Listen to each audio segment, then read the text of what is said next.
Hello, I'm Maciej Mikos and you're watching World Talks, where every word matters.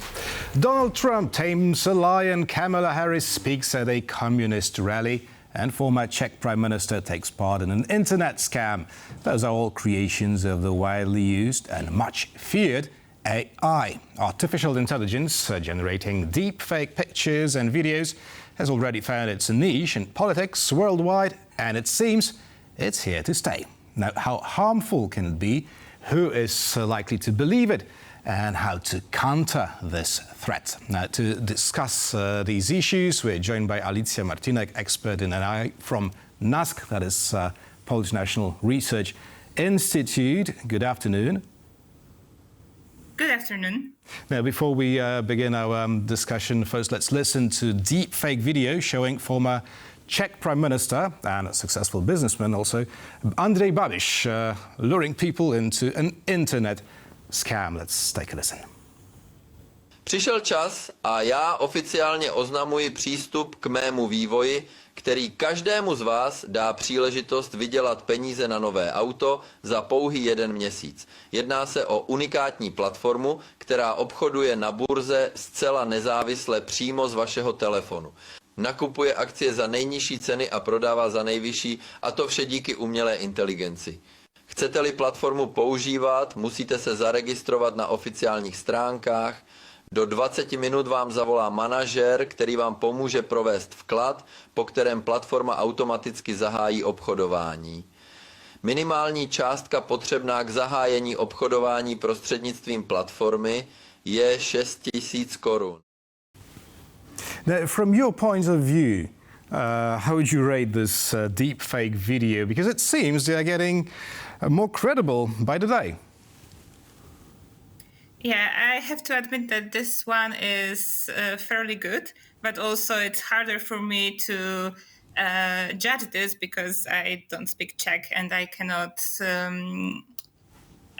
mark the consistency between the flow of speech of this person and the deepfake recording. So it's harder for me to assess that, but visually it was pretty good. Yeah, it was. It was quite impressive. Now, of course, the vast majority of people would not believe in such a video, but some are likely to get hooked. So who is such a deepfake video dedicated for? So in most cases, such videos are targeted at elderly people because it is known that they are less proficient with technology. They have some vision impairment, so they cannot see all the details that are in the videos. But on the other hand of the spectrum, we also have teenagers, which are driven by the will of getting financially independent, so they could easily fall into the trap of an easy money, like in this case, and any other financial scam. So those two kind of extreme groups are the most likely the victims of such scams. Right. Now, I'm wondering about Poland. What sort of deepfake AI-powered narrative is most common in Poland these days? And, well, what is it related to? Is it international relations? And I'm talking about war in Ukraine, of course. Maybe health issues. We remember the deepfakes surrounding the COVID pandemic, maybe social tensions. What do we get in Poland these days?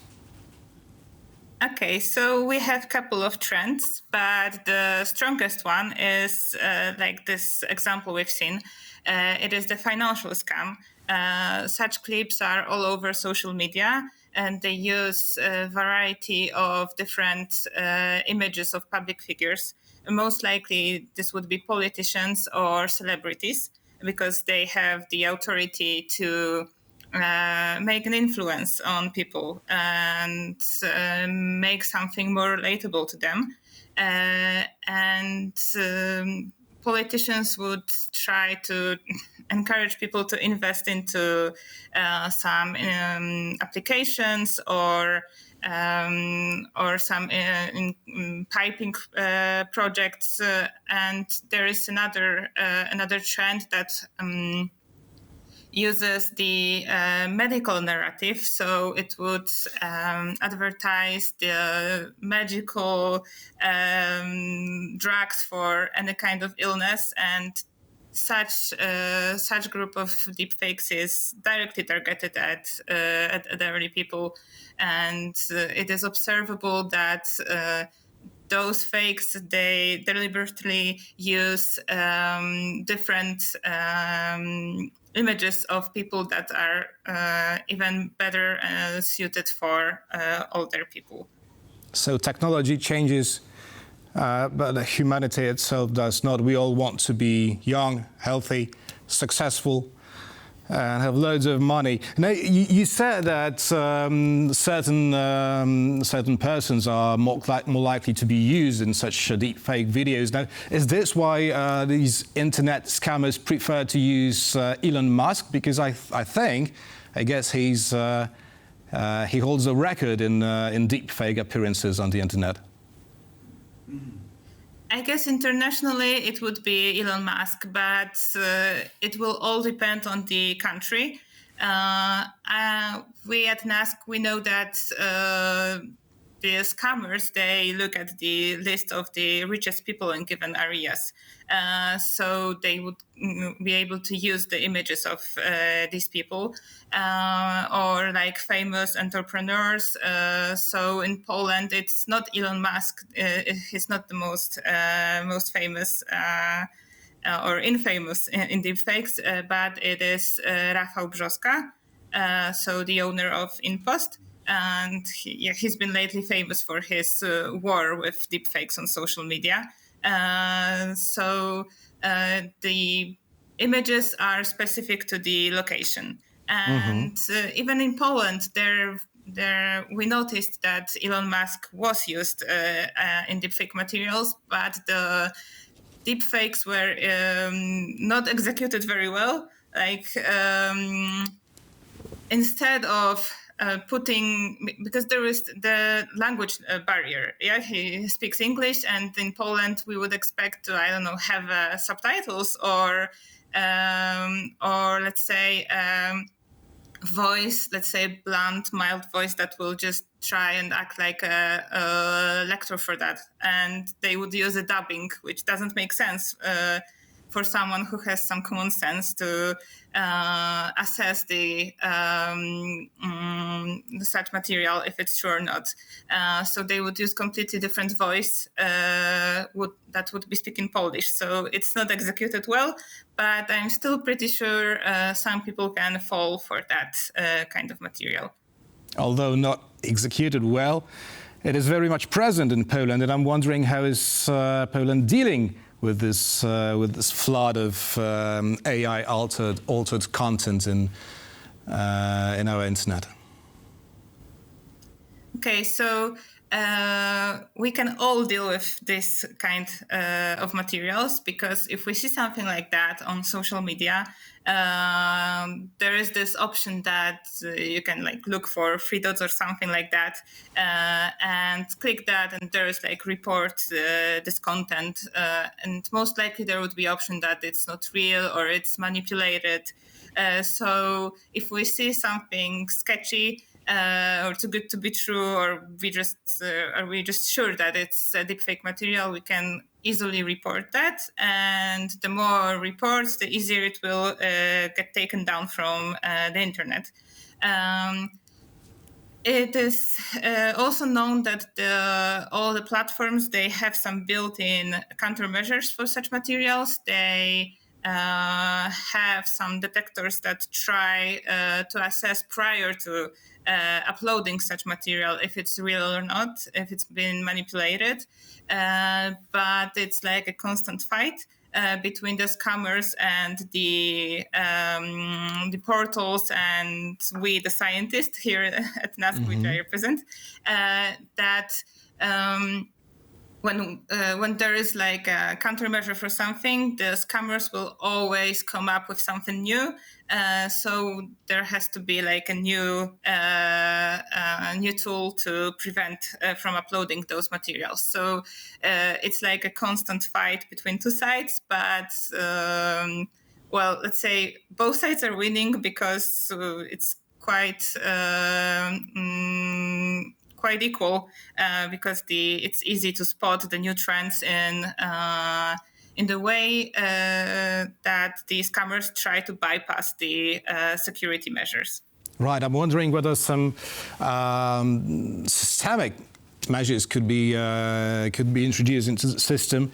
Well, for example, lawmakers in California right now are discussing. Are debating whether tech companies and social media platforms would be required to provide AI detection tools to their users. Now, is this a step in the right direction? Every step to prevent spread of fake materials is a good step, I would say. On the side of platforms, those measures already exist, as I have said previously.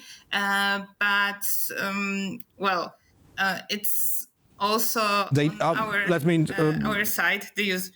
Let me interrupt you here for a second. They may exist, but it's not like we get an instant information that something is deepfake AI, right? Yes. We don't have such clear labels on the content. I've heard that the European Union is forcing new law. It's called AI Act, and there are some ideas to require the authors or people that are posting stuff on the internet to use specific labels that such thing included some artificial intelligence in it. But I wouldn't say that this could be a good way of fighting spread of deepfakes because, well, I can always check the box that I think there is artificial and still post that. So there is a need to introduce some stronger law, but it's not up to let's say me and scientists that we work with artificial intelligence, but it's up to lawyers. It's up to lawyers. It's up to lawmakers. Now, to reverse the situation, it's also that politicians quite often use some deepfake or AI altered pictures. As I mentioned in the very beginning of our interview, we get pictures of now two main actors of the presidential race in the US being posted all over the internet, like Donald Trump. Is using widely AI-generated pictures with him taming a lion, or posting fake pictures of Kamala Harris. There were plenty of those. Now, I'm wondering whether such actions are helping the presidential chances of Donald Trump, and are such campaigns productive? I guess, well, it shouldn't make him a stronger candidate. Maybe someone will find it funny, like the picture of taming a lion, but, well, it's just, in such cases, it's clearly visible, it's not true. And it's, for example, the lion stuff, it doesn't show others in a bad picture, in the bad light, so it only works towards Donald Trump. But if we're speaking about US elections, there were cases a couple months ago when Joe Biden was still in the game for the presidential title. There were states that people would get a call with a deepfake voice that would pretend Joe Biden, saying to people that they shouldn't go and vote. So such kind of misuse of AI this can directly influence the elections, and it's in every country. It's not only the US. So in Poland, we also have upcoming presidential elections, and I could imagine that such behaviors could change and skew the results of the voting. So AI sometimes extremely harmful, sometimes just simply funny. Alicja Martinek, expert in AI from NASK, Polish National Research Institute, was our guest this afternoon. Thank you very much. Thank you. Thank you. And thank you for watching. That is all for now, and stay with us for much more here on TVP World.